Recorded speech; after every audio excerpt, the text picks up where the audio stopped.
Hello my dear students, welcome back to my YouTube channel. मेरे YouTube channel पर आप लोगों का बहुत बहुत स्वागत है। डियर स्टूडेंट्स, आज की क्लास में मैं आप लोगों को भूगोल विषय के जो महत्वपूर्ण टर्म हैं, जो भौतिक भूगोल से संबंधित हैं, उनको मैं आप लोगों को अध्ययन कराऊंगा। जैसा कि पिछली क्लास में मैंने बता दिया था आप लोगों को कि हम लोगों को एसएसटी विषय में भूगोल पढ़ना है और भूगोल में किन किन चीजों को किस क्रम से पढ़ना है, ये सारी चीजें मैंने आप लोगों को पिछली कक्षा में बता दी थी। तो आज की कक्षा में आइए चलिए शुरू करते हैं। भौतिक भूगोल में हम लोगों को क्या क्या अध्ययन करना है, आइए चलिए देखते हैं। सबसे पहले हम देखते हैं कि भूगोल किसे कहते हैं, यानी भूगोल का सामान्य परिचय।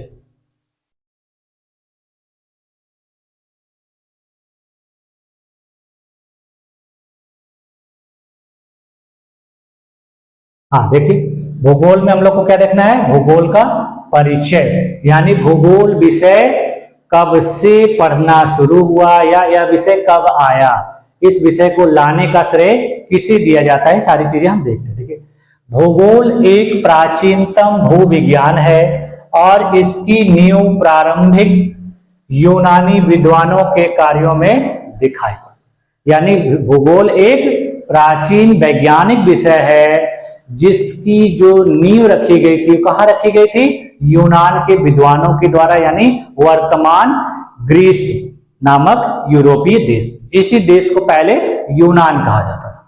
तो देखिए, फिर इसके बाद देखिए, इस शब्द का प्रयोग सबसे पहले, भूगोल शब्द का प्रयोग सबसे पहले किसने किया था, यूनानी विद्वान इरेटोस्थनीज। यानी भूगोल का जो नाम लिया था सबसे पहले किसने लिया था, यूनान के एक महान दार्शनिक, महान विद्वान इरेटोस्थनीज। ठीक है, उसके बाद देखिए, उन्होंने यह नाम देखिए 3री शताब्दी ईसा पूर्व में लिया था, यानी आज से लगभग 2300 साल पहले। ठीक है, इसलिए इन्हें भूगोल का जनक भी कहा जाता है या भूगोल विषय को बनाने का श्रेय भी दिया जाता है। कुछ विद्वानों के द्वारा कहा जाता है कि भूगोल का जनक हिकैटियस ने किया था। ठीक है, तो भूगोल का जनक इन्हें भी कहा जाता है। किस लिए कहा जाता है, क्योंकि कहा जाता है कि भूगोल शब्द का प्रयोग सर्वप्रथम इरेटोस्थनीज ने किया था, लेकिन भूगोल को एक विषय के रूप में परिभाषित किसने किया था, हिकैटियस ने किया था। तो इसीलिए भूगोल का जनक की संज्ञा इन्हें भी दी जाती है। ठीक है, तो भूगोल के जो मूल रूप से अगर सबसे पहली बार शुरू करने वाले जनक के रूप में किसे जाना जाएगा, इरेटोस्थनीज ने, और भूगोल को विषय के रूप में परिभाषित करने का जो श्रेय दिया जाता है किसे दिया जाता है, हिकैटियस को। तो ये दोनों चीजें आप लोग को ध्यान में रखनी। ठीक है, फिर देखिए भूगोल शब्द, देखिए इसके शाब्दिक अर्थ को देख लिया जाए। भूगोल शब्द देखिए जियो और ग्राफी शब्द से मिलके बना हुआ है। जियो का अर्थ होता है पृथ्वी और ग्राफी का मतलब होता है वर्णन करें, यानी अगर इसका सम्मिलित करके देखा जाए अर्थ तो क्या होगा कि पृथ्वी का वर्णन करने वाला विषय, यानी वह विषय जिसके द्वारा, जिसके अंतर्गत हम पृथ्वी का वर्णन करते हैं। ठीक, हिंदी में भी देखिए इसे कहा जाता है कि यह दो शब्दों से मिलकर बना है, भू और गोल। भू का मतलब होता है पृथ्वी और या धरती, और गोल का मतलब होता है पृथ्वी का गोल आकार। तो यानी पृथ्वी के गोल आकार का अध्ययन करना ही क्या कहलाता है, भूगोल। लेकिन केवल पृथ्वी के गोल आकार का ही अध्ययन इसमें नहीं किया जाता है, इसका अध्ययन बहुत विस्तृत है। और वो देखिए कैसे कैसे है, देखिए देखिए, दूसरे शब्दों में भूगोल विस्तृत पैमाने पर सभी भौतिक व मानवीय तथ्यों की अंतरक्रियाओं और इन अंतरक्रियाओं से उत्पन्न स्थल रूपों का अध्ययन करता है। यानी इसका जो है अध्ययन क्या है, बहुत बृहत रूप से होता है, और बृहत रूप में भौतिक और मानवीय जो अंतरक्रियाएं हैं उनका अध्ययन किया जाता है, और उन अंतरक्रियाओं से उत्पन्न जो स्थल रूप हैं उनका भी विस्तृत अध्ययन किया जाता है। इसमें देखिए यह भी पता लगता है कि कैसे, क्यों और कहां मानवीय व प्राकृतिक क्रियाकलापों का उद्भव होता है और कैसे ये क्रियाकलाप एक दूसरे से अंतर संबंधित है, यानी ये क्रियाकलाप कहाँ उत्पन्न हुए, क्यों हुए, कैसे हुए और ये एक दूसरे से कैसे अंतर संबंधित है, ये भी अध्ययन होता है। फिर उसके बाद देखिए कहा जाता है कि यह एक विज्ञान है जिसके द्वारा पृथ्वी के ऊपरी स्वरूप और उसके प्राकृतिक विभागों जैसे पहाड़, महाद्वीप, देश, नगर, नदी, समुद्र, झील, जल संधियां, वन इत्यादि का ज्ञान प्राप्त किया जाता है, अध्ययन किया जाता है। यानी देखिए इसके अंदर ये चीजें भी हो। फिर देखिए कहा जाता है कि भूगोल प्राकृतिक विज्ञानों के निष्कर्षों के बीच कार्य कारण संबंध स्थापित करते हुए पृथ्वी तल की विभिन्नताओं का मानवीय दृष्टिकोण से अध्ययन कहलाता है। यानी पृथ्वी और मानव के बीच में जो कार्य कारण संबंध है उसमें कौन कौन सी विभिन्नताएं हैं उनका अध्ययन करता है। के बाद देखिए भूगोल को देखिए मुख्यतः देखिए 3 भागों में बांटकर पढ़ा जाता है। मुख्यतः देखिए पहला क्या है, भौतिक भूगोल, दूसरा मानव भूगोल और तीसरा प्रादेशिक। ये 3 तरह से मुख्यतः बांटा जाता है। अब देखिए उसी में भौतिक भूगोल के अंतर्गत देखिए क्या आ जाता है, खगोलीय भूगोल, फिर भू आकृति विज्ञान, जलवायु विज्ञान, समुद्र विज्ञान, मृदा भूगोल, जैव भूगोल। ठीक है, ये चीजें किसके अंतर्गत आती हैं, भौतिक भूगोल। फिर देखिए जैव भूगोल का भी विभाजन हो जाता है। जैव भूगोल में देखिए पेड़ पौधों के बारे में, वन्य जीवों के बारे में और मानवीय परिस्थितिकी का भी अध्ययन किया जाता है। उसके बाद जब हम मानव भूगोल में आते हैं तो मानव भूगोल को भी देखिए कई भागों में बांट के पढ़ा जाता है। केंद्रीय तात्विक भूगोल, सांस्कृतिक भूगोल, जनसंख्या से संबंधित भूगोल, आर्थिक भूगोल, राजनीतिक भूगोल, ऐतिहासिक भूगोल, सामाजिक भूगोल। ठीक है, उसके बाद देखिए जनसंख्या भूगोल में देखिए 2 भाग हो जाते हैं, अधिवास, ग्रामीण, फिर उसके बाद देखिए नगरीय, कृषि, औद्योगिक, ये हो जाते हैं। उसी प्रकार देखिए आर्थिक भूगोल में व्यापार और परिवहन। तो इस प्रकार से हम भूगोल का अध्ययन करते हैं। के बाद देखिए प्रादेशिक भूगोल में हम बृहद प्रदेश, मध्यम प्रदेश और सूक्ष्म प्रदेश इनका अध्ययन करते हैं। तो बृहद रूप में देखा जाए तो भूगोल को कई छोटे छोटे भागों में बांट के भी अध्ययन किया जाता है, लेकिन मूलतः इसको हम लोग इन सब चीजों को इन्हीं तीनों के अंतर्गत सम्मिलित कर लेते हैं, भौतिक भूगोल, मानव भूगोल और यानी संपूर्ण भूगोल का अध्ययन इन्हीं तीनों के अंतर्गत किया जाता है। ठीक है, और देखिए अब देखिए भूगोल के बारे में कुछ और भी बातें हैं जो कुछ विद्वानों के द्वारा कही गई हैं। जैसे देखिए क्या कहा गया है कि भूगोल प्राकृतिक और सामाजिक दोनों तरह का विज्ञान है। यानी भूगोल प्राकृतिक विज्ञान भी और सामाजिक विज्ञान है। क्यों है, क्योंकि यह मानव और पर्यावरण दोनों का अध्ययन करता है। यानी इसमें मानव का भी अध्ययन होता है और पर्यावरण का अध्ययन होता है, इसलिए यह विज्ञान भी है और सामाजिक विज्ञान। भूगोल में भू विज्ञान, जलवायु विज्ञान और मृदा विज्ञान जैसे वैज्ञानिक विषयों के अलावा सामाजिक, आर्थिक, पर्यावरणीय और राजनीतिक पहलू भी शामिल है। तो मैंने अभी आप लोग को बता दिया कि इसमें केवल पृथ्वी के बारे में अध्ययन नहीं किया जाता है, समाज के सामाजिक, आर्थिक, राजनीतिक पहलुओं का भी अध्ययन किया जाता है।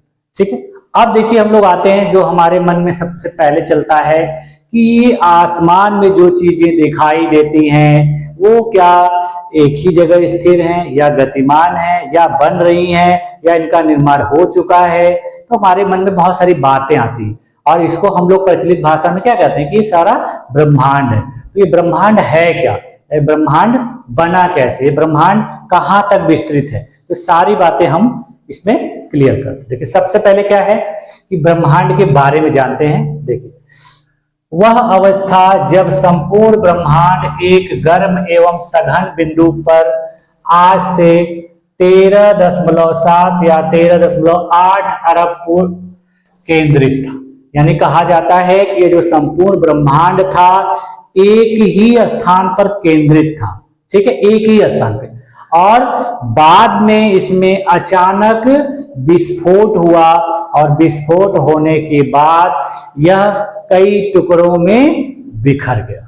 ठीक है, देखिए ये कहा जा रहा है कि किसी चीज को, देखिए कोई ठोस चीज है, उस पे आप ज्यादा देर तक अगर दबाव डालेंगे तो एक ऐसा समय आएगा कि वह वस्तु क्या हो जाएगी, फट जाएगी, विस्फोट हो जाएगा। तो उसी प्रकार का इसमें भी बताया गया कि पहले यह एक ही जगह संकेंद्रित था, एक बहुत ज्यादा ही घनत्व वाला केंद्र बिंदु था। जब इसमें विस्फोट हुआ तब जाके यह अलग अलग भागों में टूटकर चारों तरफ फैले। देखिए यही कहा जाता है। इसमें देखिए इसमें संकेंद्रण के कारण आकस्मिक विस्फोट हुआ, जिसके पश्चात ब्रह्मांडीय पदार्थ चारों तरफ फैल गए। यही पदार्थ ही विभिन्न गैलेक्सी के रूप में दृश्य, यानी यही जो पदार्थ टूट टूट के फैल गए चारों तरफ आसमान में, यही पदार्थ आज के वर्तमान युग में विभिन्न प्रकार की गैलेक्सी के रूप में दिखाई देते हैं। ठीक, और इन्हीं गैलेक्सियों की अनंत समूह का जो सम्मिश्रण है ब्रह्मांड कहलाता है। यानी अगर ब्रह्मांड किसे कहते हैं, अगर जानना हो समझना हो तो क्या कह सकते हैं, हम एक सेंटेंस में कह सकते हैं कि विभिन्न प्रकार की गैलेक्सियों का जो समूह है वही ब्रह्मांड कहलाता है। ठीक,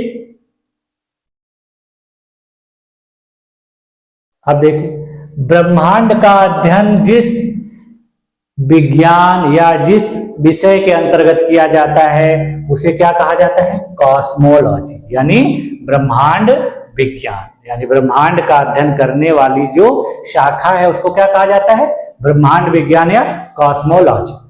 इसके अंतर्गत देखिए हम लोग क्या क्या अध्ययन करते हैं, तो ब्रह्मांड में देखिए तारे आते हैं, विभिन्न प्रकार की आकाश गंगाएं आती हैं, ग्रह आते हैं, उपग्रह आते हैं, उल्कापिंड आते हैं, और उसके अलावा क्षुद्र ग्रह आते हैं, धूमकेतु आते हैं, सारी चीजें आती हैं। तो इनको सम्मिलित रूप से हम कहाँ अध्ययन करते हैं, ब्रह्मांड विज्ञान के अंदर। ठीक, और भी देखिए इससे महत्वपूर्ण बात है, ब्रह्मांड का ना तो कोई केंद्र है और न ही कोई आरंभिक किनारा। कहा जाता है कि जो ब्रह्मांड इस समय हमें दिखाई देता है इसका ना तो कोई केंद्रीय बिंदु है ना तो कोई किनारा है। क्यों कहा जाता है कि जो महत्वपूर्ण वैज्ञानिक थे आइंस्टीन, उनके सापेक्षता के विशिष्ट सिद्धांत के अनुसार समस्त स्थान एवं समय गुरुत्व के कारण एक अंतहीन चक्र के रूप में यह आबद्ध है। यानी आइंस्टीन का जो सापेक्षता सिद्धांत था उसके अनुसार कहा जाता है कि समस्त स्थान एवं समय के गुरुत्व के कारण यह एक अंतहीन चक्र के रूप में आबद्ध है। यानी इसका इस प्रकार से निर्माण हुआ है कि यह एक अंतहीन चक्र है जिसका कोई अंत नहीं है। ठीक, अब देखिए ब्रह्मांड की उत्पत्ति के बारे में देख लेते हैं।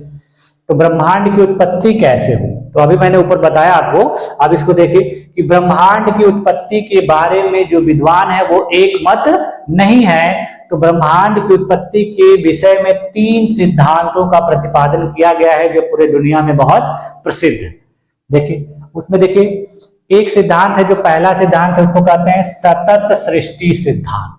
ठीक है, इस सिद्धांत को देखिए किसने दिया था, थॉमस बोल्ड एवं हरमन बॉन्डी, इन लोगों ने यह सिद्धांत दिया था। उनका कहना है कि इसका निर्माण सतत हो रहा है।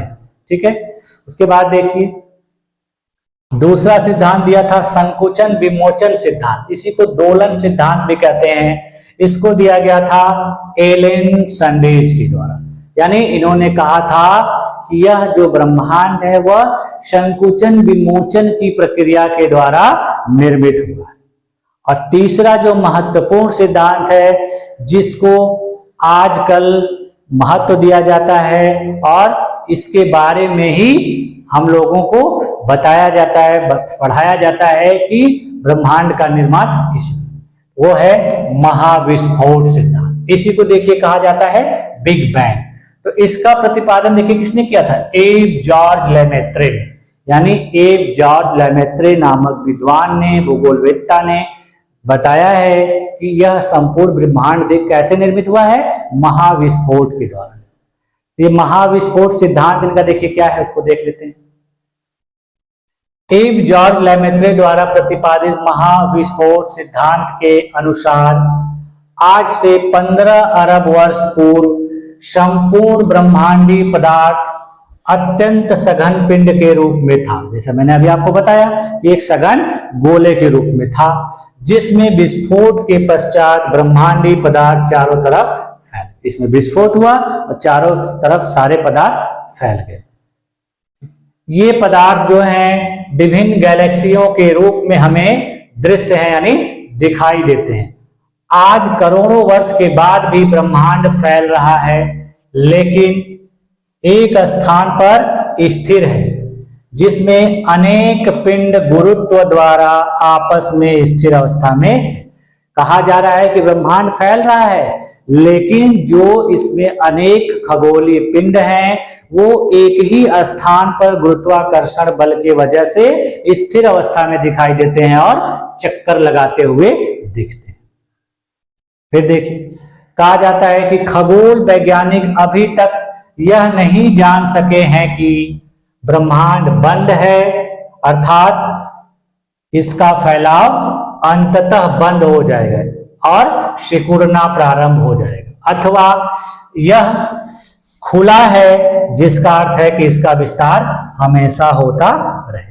यानी कहा जा रहा है कि वैज्ञानिकों ने अभी तक यही नहीं पता लगा पाया है कि ब्रह्मांड निर्मित हो चुका है या निर्मित हो ही रहा है। ये अभी तक पता लगाया नहीं जा सका।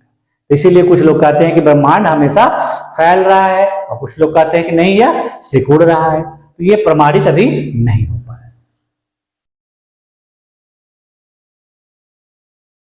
अब देखिए आकाश गंगा। मैंने क्या कहा कि जब ब्रह्मांड के जो पदार्थ था उसका विस्फोट हुआ तो ये नई कई प्रकार की गैलेक्सी आकाश गंगाओं में विखंडित हो गया, चारों तरफ फैल गया। तो ये है क्या? देखिए आकाश गंगा तारों, निहारिकाओं और अंतर तारकीय पदार्थों का एक समूह होता है। यानी आकाश गंगा भी देखिए विभिन्न प्रकार के खगोलीय पिंडों का समूह होता है, जिसमें देखिए तारे, निहारिकाएं और अंतर तारकीय पदार्थ सम्मिलित होते हैं। एक आकाश गंगा करोड़ों तारों का परिवार होता है और ये अपने गुरुत्व से आपस में एक दूसरे को रोके रखते हैं। यानी एक आकाश गंगा में करोड़ों तारे होते हैं और ये एक दूसरे को अपने गुरुत्वाकर्षण के बल से रोक के रखे हुए रहते हैं, इसीलिए ये एक दूसरे का चक्कर लगाते हैं। ये आकाश गंगा गैस और धूल के साथ तारों से संगठित है। यानी इन आकाश गंगाओं में गैस, धूल और विभिन्न प्रकार के तारे संगठित हैं। ठीक है। आकाश गंगाओं को देखिए मुख्यतः 3 भागों में बांटा गया है, यानी 3 प्रकार की होती हैं।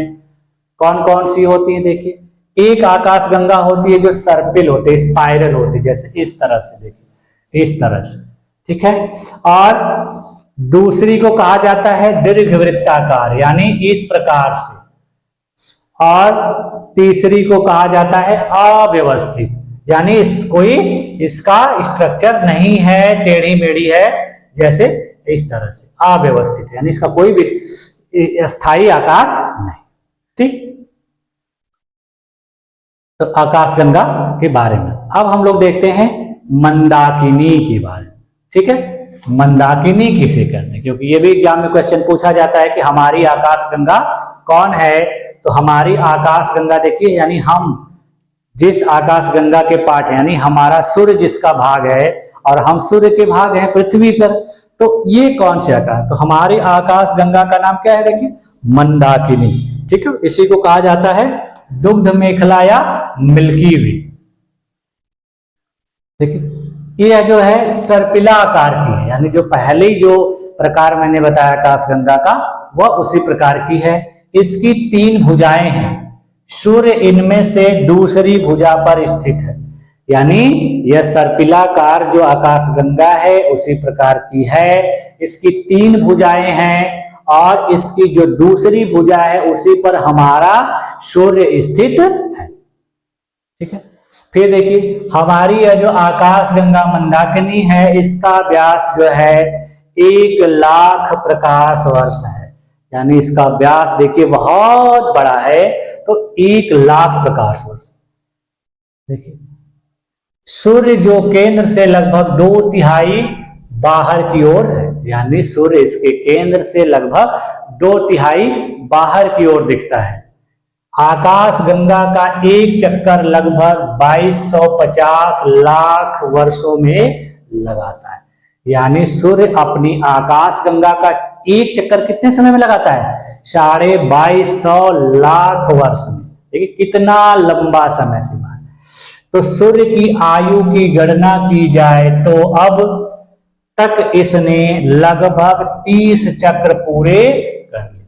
यानी जब से सूर्य बना है तब से इसने अपनी आकाश गंगा मंदाकिनी का 30 चक्कर पूरा कर लिया। ठीक है, एक चक्कर को पूरा करने में 2250 लाख वर्ष लगता है। तो जिसी में हम 30 से गुणा कर देंगे तो पता लग जाएगा कि सूर्य की आयु कितनी है। ठीक, देखिए अब ये भी क्वेश्चन देखिए एग्जाम में पूछा गया है कि हमारी आकाश गंगा जो मंदाकिनी है उसकी निकटवर्ती आकाश गंगा कौन है? तो हमारी जो निकटवर्ती आकाश गंगा है उसका नाम क्या रखा गया है? देवयानी, यानी इंग्लिश में एंड्रोमेडा। जैसे उसका नाम था मंदाकिनी, हिंदी में मंदाकिनी और इंग्लिश में मिल्की वे, तो उसी प्रकार से हमारी जो पड़ोसी आकाश गंगा है उसका नाम क्या है? देवयानी या एंड्रोमेडा। यह जो है 20 लाख प्रकाश वर्ष दूर है। यानी हमारी जो आकाश गंगा है उससे 20 लाख प्रकाश वर्ष दूर स्थित है। ठीक है, आगे देखिए ब्रह्मांड में पाया जाने वाला द्वार्फ नामक आकाश गंगा नवीनतम ज्ञात आकाश गंगा है। यानी विद्वानों के द्वारा इस समय ब्रह्मांड में एक नई आकाश गंगा के बारे में पता लगाया गया है और उस आकाश गंगा का नाम क्या है? द्वार्फ। तो ये क्वेश्चन एग्जाम में पूछा गया है, पूछा जा सकता है कि नवीनतम ज्ञात आकाश गंगा कौन सी है? तो कौन सी है? द्वार्फ। तो आज की क्लास में देखिए हम लोग यहीं तक देखते हैं। अब अगली क्लास में हम लोग देखेंगे कि निहारिकाएं क्या होती हैं और तारे क्या होते हैं, ये सारी चीजें हम लोग देखेंगे। तो आज की क्लास में बस इतना ही, और हमारी इस वीडियो को देखने के लिए आप लोगों का बहुत बहुत धन्यवाद।